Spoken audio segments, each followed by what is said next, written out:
As some of you will know, over the past year, all we've uploaded on this channel is strictly Sur-Ron content. Minus one video about my van. But that doesn't mean we're not open to trying other e-bikes out in the industry, whether it be a Sur-Ron or a pedal assist e-bike. So when ENGWE messaged me asking if I'd like to try one of their e-bikes, I didn't hesitate at taking the chance and saying yes and seeing what these e-bikes are all about. So inside this box should be the ENGWE Engine Pro folding e-bike. It's a really cool e-bike with a lot of cool features, so let's get this box open and see what we're working with.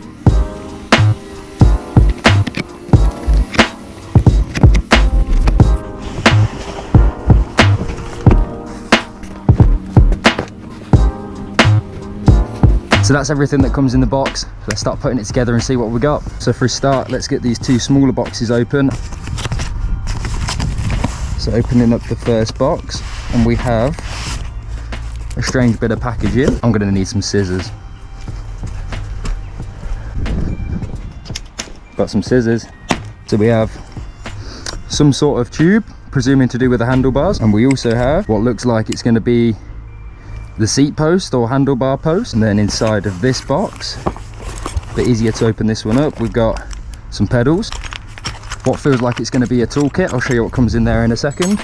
Another box which has got charger by the looks of it. So yeah, we got some sort of power cable, charger block itself, get the battery on charge before we go for a ride, and then we have what looks like a manual for the bike and a manual for the display as well. So now we've had a look at what comes in those boxes, let's start attacking this bike, getting some of these cable ties and packing foam off and putting the bike together.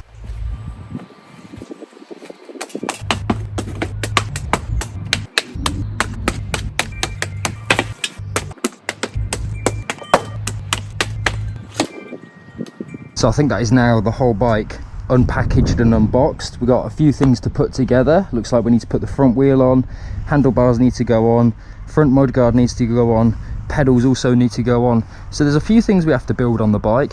None of it looks too hard. It looks like it's stuff that a beginner should be able to do with the hand of a manual. So with the excitement of getting it out of the box, let's get it all built, and then we'll have a proper look at all the cool features on the ENGWE Engine Pro. So just taking a quick look at everything that came inside this black pouch, we have got some sort of tool that has got a positive and a flathead screwdriver on it. We've got an 8 and a 10mm spanner, a few different size Allen keys there, what looks like the tool which is going to assist with this tool here, so that's going to be a screwdriver of some sort, and then we do get another 2 spanners with all different sizes.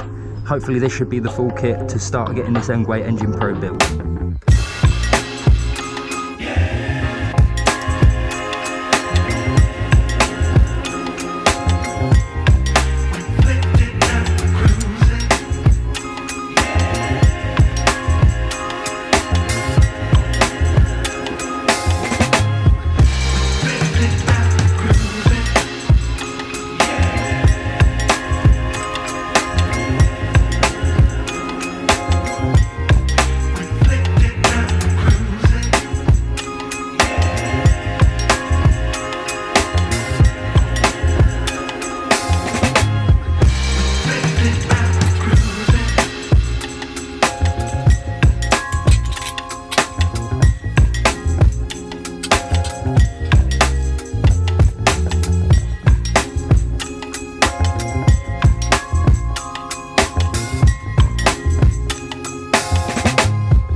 So we now have the ENGWE Engine Pro all set up, it is all ready to ride, everything is put together, but before we take it for a ride, we need to have a look at some of the cool features that this bike has to offer. So for a start, I'm going to talk about probably the most noticeable thing on the bike to me, and that is these huge tyres. These are 4x20 fat, big tyres. These tyres are going to help you with riding off-road. They're going to make riding on-road a lot more comfortable because of how much rubber there is. And apart from that, they just look absolutely epic on this bike. It really is a really cool feature on this bike. So one of the next features I want to talk about on the bike is it has a front headlight that you can see there on the front. It also has a rear tail light that works as a light. And it also lights up when you press the brake levers, which is awesome. Having a working brake light is something that people overlook. Having a working brake light can save you from a lot of situations where you have to hit the brakes quickly.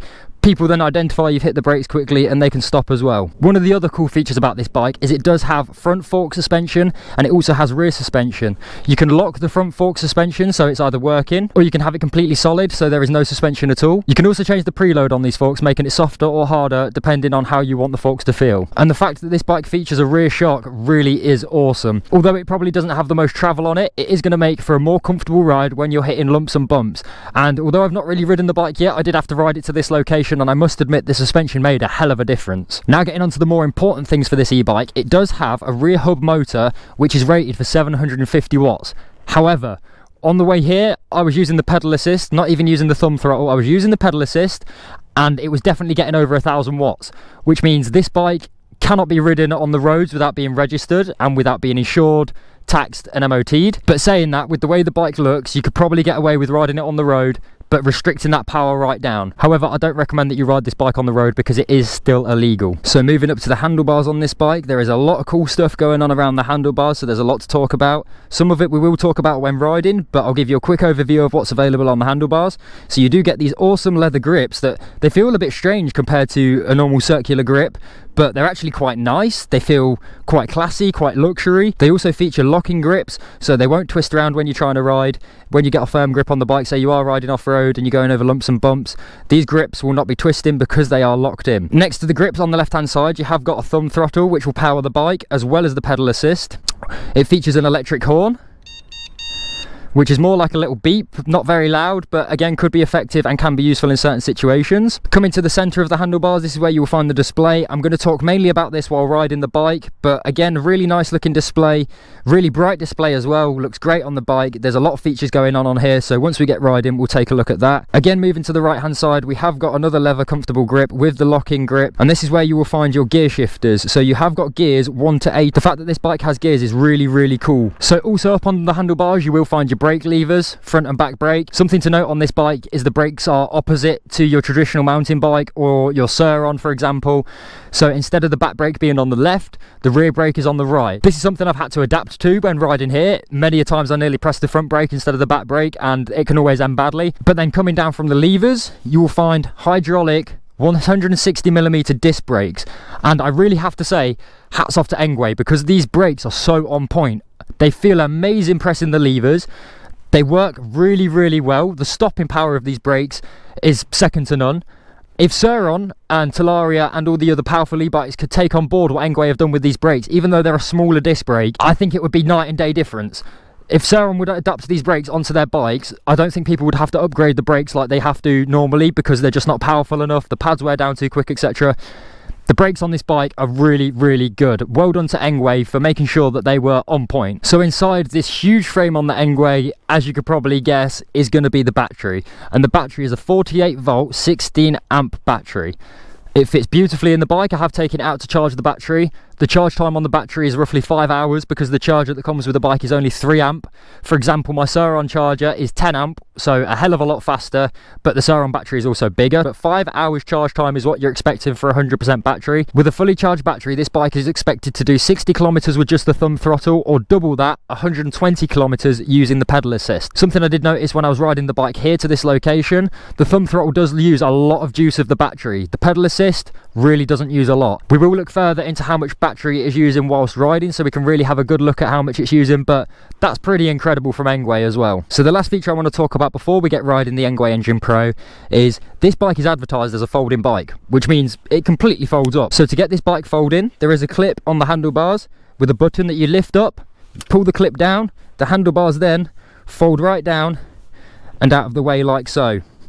Then moving to the middle of the bike, you've got another handle with another button on it. By pressing this and pulling it out, although it be quite stiff, that means the bike will then fold up, and once folded it does have a little stand to keep the bike stood up like so. So this bike will fit so easily in the back of a car. It'll be a lot easier to transport around than having the whole bike folded out. And even just for storage, if you didn't have the longest of places to store this bike, you could fold this bike up like so, put it away, get it out, unfold it, and you're ready to ride. And I must say, the folding mechanisms are super easy to use. So as well as this bike being able to fold up like it does, it also has folding pedals, which I think are really cool.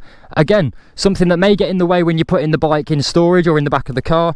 You can simply get the pedal, push it away from you, lift it up, and then the pedal will fold up just like that, making storage just slightly easier. And then to fold the pedal back out, you simply twist it out and it clips straight back into place like so.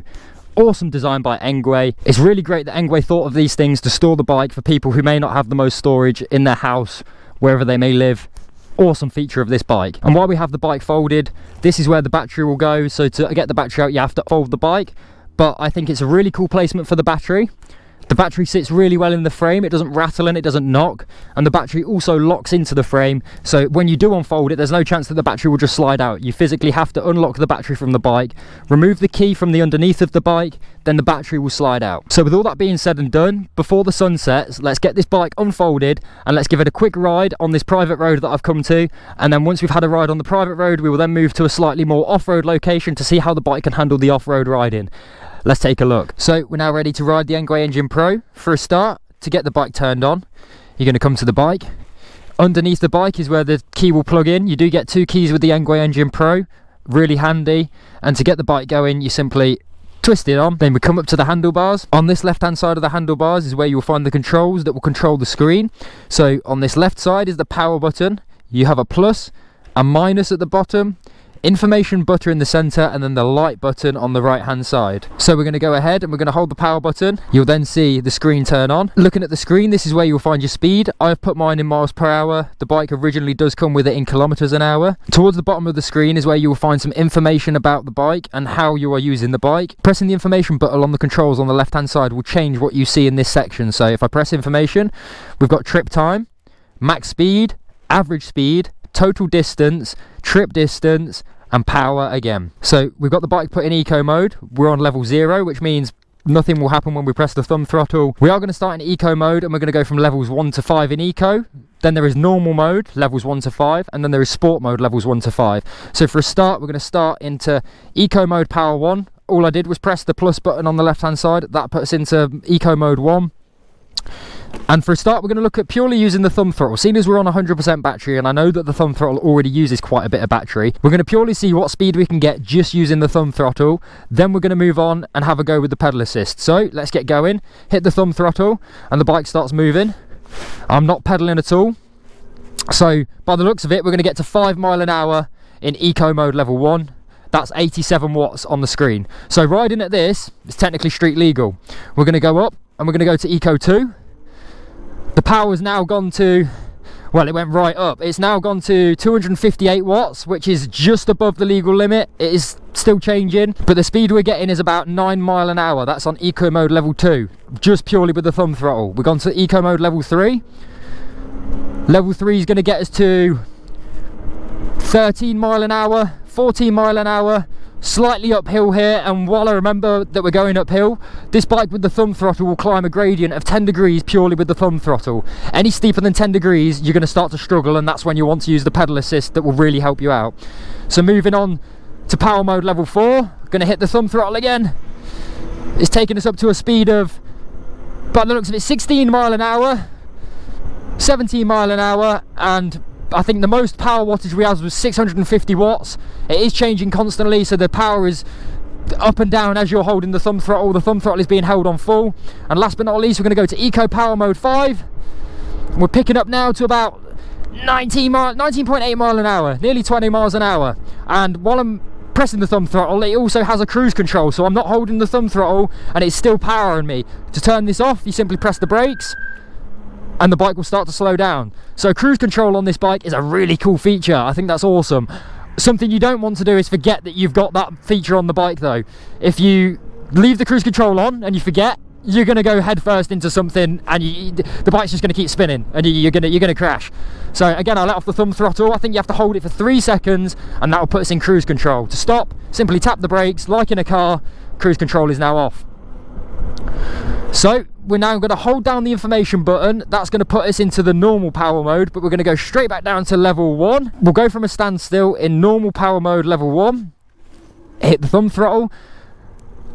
So again, we're getting about 5 miles an hour, which I think was the same as the eco mode. Let's go to level 2. We're getting up to 9 miles an hour. Level 3. You can really feel the torque of this bike as well. It is quite a powerful bike. Nowhere near the power of a Sur-Ron, but it's not gonna be. But it does feel really good. We're just gonna stop and let this car go past, so we're not in the way too much. So we're now gonna put it into power mode level 4, and we're gonna start from a standstill again. Still no pedaling, I'm not pedaling, purely using the thumb throttle. It's picking up speed. We're getting to 15, 16, 17. Looks like we're gonna get up to about 20, 21, 22, 23. Let's hit it into power mode level 5 on normal. And we're getting to 23 miles an hour, 24, 25, and we stopped about 25.5 miles an hour, which, to be honest, is awesome. Considering you can sit on this bike and use purely a thumb throttle and get to 20 miles an hour, I'm amazed. Plus, it feels powerful. It's not like it's not powerful at all. You can feel the power pulling you. So let's hold the information button again. We're going to go into sport mode, back down to sport level 1. So we've now gone into sport mode, back down to power level 1. Going to hit the throttle. Starts picking up. Again, we're only getting to about 5 miles an hour. Next level. Around 9 miles an hour again. Level 3. Oh, it's starting to pick up now. 13, nearly 14 miles an hour, straight into power mode level 4. Purely with the thumb throttle. And we got 22 miles an hour, getting up to 23 nearly, 22.9. We're going to put it in sport mode, level 5. This is as fast as the thumb throttle will take us. Slightly uphill currently, but it is pulling us still. It has got awesome pull, this bike. It does feel really torquey. Maybe not torquey enough to wheelie, but it's going for it. And we're getting 27 miles an hour. Looking like we're going to get to about 27, not much more. And that's purely with the thumb throttle. So the fact that you can get this bike to 27 miles an hour purely using a thumb throttle on near enough flat ground is pretty incredible, I must admit. This bike by all means is not a slow bike. Now we've had a go with the thumb throttle and we've seen what power and speed it can give us. We're going to have a go with the pedal assist on the bike. I am going to start in sport mode level 5 because each level 1 to 5 seems to just restrict you to a certain speed, and then whether it be eco, normal or sport seems to be how quick you get up to that speed. So levels 1 to 5 are just different speeds, and then eco, normal and sport is how quick or how powerfully you'll get up to those speeds.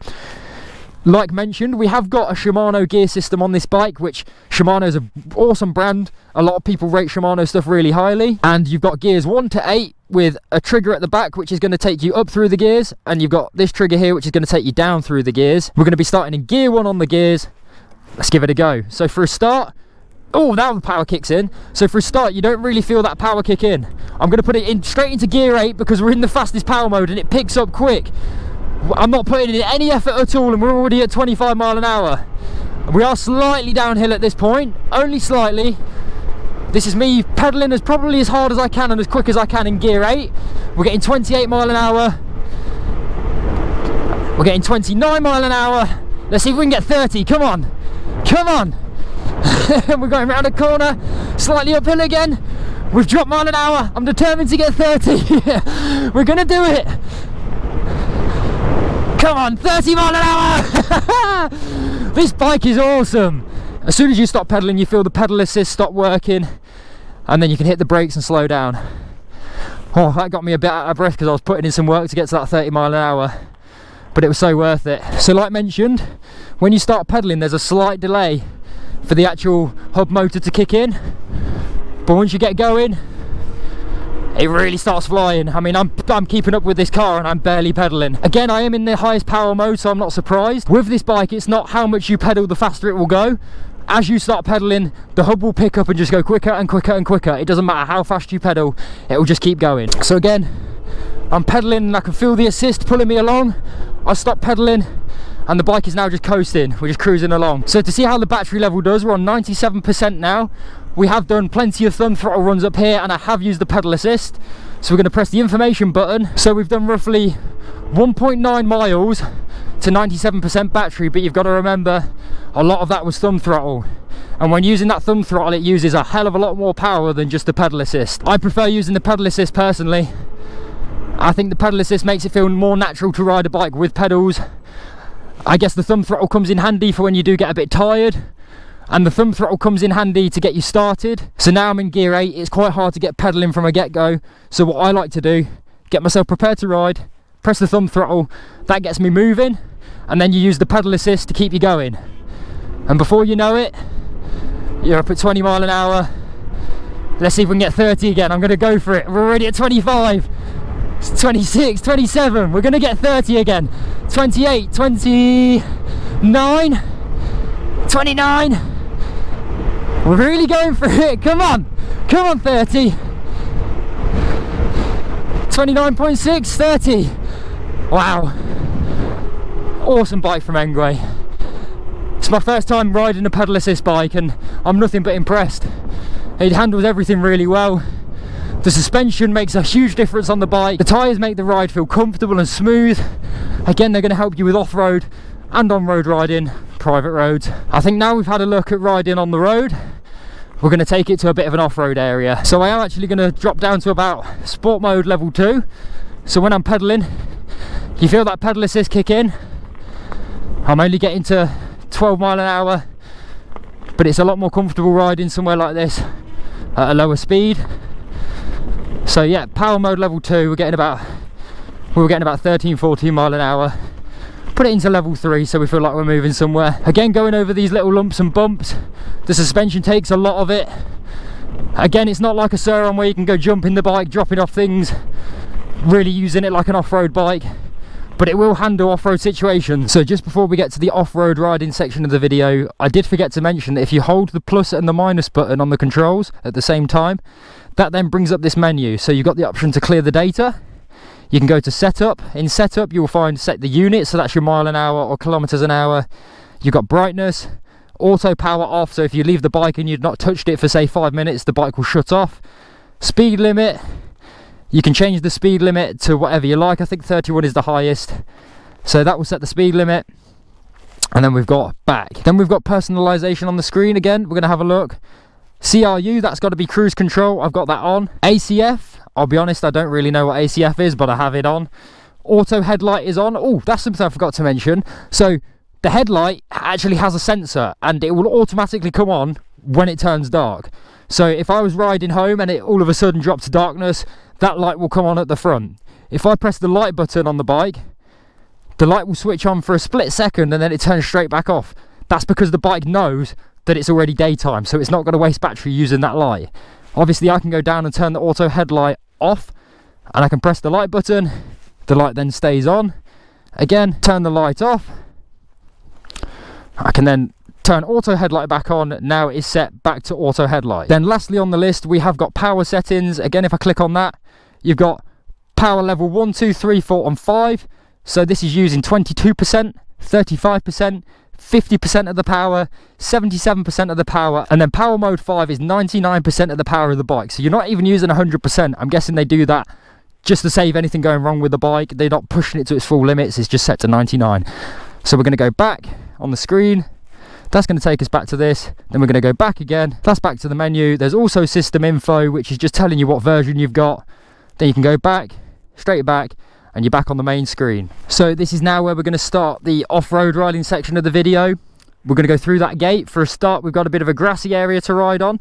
Then we're going to more of a gravel path. It's not going to be a smooth ride, so it's really going to test out how good the ENGWE Engine Pro is on an off-road track or trail. Unfortunately, I can't ride where I wanted to ride because in the UK we've had torrential rain for the past 2 or 3 weeks now. Most of my fun riding places are absolutely flooded. I have no idea what this path is going to be like. That could be just as flooded.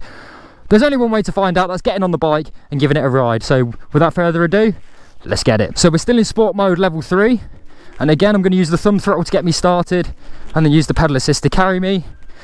We have got to go through this gate, straight into some mud for a start. So already I can tell this path is going to be disgusting and muddy. In fact, we're even going to stick on the fielded area. I can literally hear how wet it is and I'm sliding about everywhere. Oh my god, this is really testing it off-road wise now. It feels crazy, I'm not going to lie. Alright guys, So this isn't the smoothest of paths. I'm going through water, I'm going through mud, I'm going through all sorts of stuff, and the bike is just powering through. It is sliding about like crazy because this mud is so wet. I am in a horrible boggy field, so I'm not surprised I'm sliding about, but the bike's handling it really well. The suspension's definitely making such a good difference. I'm really not struggling with the pedal assist, even though the bike is sliding everywhere. You can hear how wet and boggy it is. I need to get back to that fence before I have to stand in it. I told you the UK has been bad for weather recently, so we're really going to test this bike out with how muddy it is down here. So far I'm really happy with how the bike's handling it. You can feel the suspension taking every little lump and bump. We are going to have to do some puddle dodging. Whoa! The brakes coming in super handy, bit of a squeak because they're wet. We're going to have to go through the puddle. It's straight through the puddle. Carrying on. So I am in the highest power mode, pedaling along. We are going uphill and it is cruising. Going over some lumps and bumps. Again, the tyres taking a lot of the impact. Suspension working really well. Straight over the gravel. Again, going uphill, and we're at 22 mile an hour. I'm putting in no effort while pedaling. The bike is just carrying me along. My legs are moving at a really standard pace. This is probably as fast as my legs will pedal in this highest gear. We're still in gear 8. Again, just cruising uphill, 19 mile an hour. I'm really impressed with pedal assist. Like mentioned, I've never tried pedal assist before, so having to go on a bike like this is really cool. I'm picking up some speed now. We're going 25 mile an hour. Wow. The handling of the bike feels really good as well. Although you've got quite small handlebars, again, compared to a bike like a Sur-Ron or even a bigger mountain bike, you still have a lot of control. You can move the bike freely. Again, I think the big tyres help with that. Straight up this hill, so easy. Absolutely no problems whatsoever. Straight over this bump. Bike takes it like a trooper. So we did actually run out of off-road path quite quickly on that other off-road path because of how fast the bike got us up it. I have come to another off-road location. It is getting quite dark, so apologies, the footage is probably not going to look as good. GoPros are rubbish in low light, but as you might be able to see, the headlight has now turned on automatically. I didn't turn it on, it just came on by itself. I'm not even pedaling, I'm just rolling downhill and the bike is cruising. Not using any thumb throttle or pedaling, and we're doing 14 mile an hour. I'm going to put it back up into gear 8, get pedaling, and it just cruises along. The bike handles it absolutely no problems. And I know it gets quite muddy and disgusting down here, especially when it's been raining, so we'll see how far we can get before we have to turn around. But again, all this rough terrain and all these puddles, and the bike is handling it absolutely no problem. We have got someone walking their dogs, so we are going to turn around now. I don't want to disturb people walking their dogs. Plus, like I say, it's getting low light now. It is becoming darkness. Use the thumb throttle to get us going again. In fact, we're going to use the thumb throttle the whole way back now. I'm not going to pedal. I'm going to use purely the thumb throttle. I need to remember that cruise control happens, so if I hold on the throttle for too long, we're just going to keep going. We're going back uphill now, so it'll be a good test to see how the thumb throttle does going back uphill. Like mentioned before in the video, the bike will do a 10-degree uphill. It will do a 10-degree incline. I'm in cruise control now and the bike is going along at 23 mile an hour, slightly uphill. We have got a bigger uphill coming. Whoa, a few potholes, but the bike handled it amazingly. So cruise control, we are starting to lose a bit of speed, but we're going uphill 20 mile an hour, 20.3 mile an hour, slowly going down 19. I would say we're on more of a 10% incline now anyway, and it's still cruising uphill at 18 mile an hour. And then we do come back onto the road. We're gonna steadily cruise back up the road, back home. For people that are wondering, we're still on private roads. A lot of these roads around where I film are private, which is why I film around here, because you can go and test these places. So last but not least, last hill we're going to hit, we're going to use purely the thumb throttle. We'll go from a stood still point so you can see how much the thumb throttle picks up and how it will take us up this hill. So purely thumb throttle, highest power level, last run, uphill, let's get it. So we're holding the thumb throttle, we're gaining some speed. We've got 10 mile an hour, 12 mile an hour. We're up to, come on 20. 17, 18 mile an hour uphill, 19, 20. So guys, that's then going to bring us to the end of this video on the awesome ENGWE Engine Pro. I've really enjoyed taking a look at this bike. It's my first time experiencing a pedal assist e-bike. Probably one of the coolest bikes that I possibly could have tried for a first time. This bike is packed with tons of cool features, and not to mention that the price of this bike is roughly £1,300, £1,300. I know that ENGWE puts a lot of sales on here and there, so you may get it for cheaper. The link to the bike will be down below in the description of the video. There may be a discount code, which if there is, it will also be in the description of this video. So if you want to go and take a look at the ENGWE Engine Pro, or any ENGWE bike for that matter, go ahead and take a look on the website. They have a whole range of different bikes available, and this ENGWE Engine Pro that they sent me is out of this world. For all the features that come on the bike, for the price range that you pay, it's going to be hard to find something to compete with this bike. I'd like to say a massive thank you to ENGWE for sending this bike out to me, giving me the opportunity to ride this bike and show you guys what this bike is all about. It's really good that companies like ENGWE want to help the smaller creators on YouTube by giving us products to review, to give you guys the content, and then showcase these products that these companies have available to you. So massive thank you to ENGWE again. I really appreciate it that they considered me to try out this bike. With all that being said and done, if you have liked this video looking at the ENGWE Engine Pro, make sure you're hitting that thumbs up button so YouTube knows you like watching my videos. If you're new to the channel, hit that subscribe button, stick around. There's going to be a lot more videos coming in the future on the Sur-On and now on the ENGWE Engine Pro. I've got a lot more content I want to make on this bike, so this is not the end of the content yet. There's going to be loads more coming. With all that said and done, thank you very much for watching. I've been Matt Francis. This has been the ENGWE Engine Pro. I'm signing out. Peace.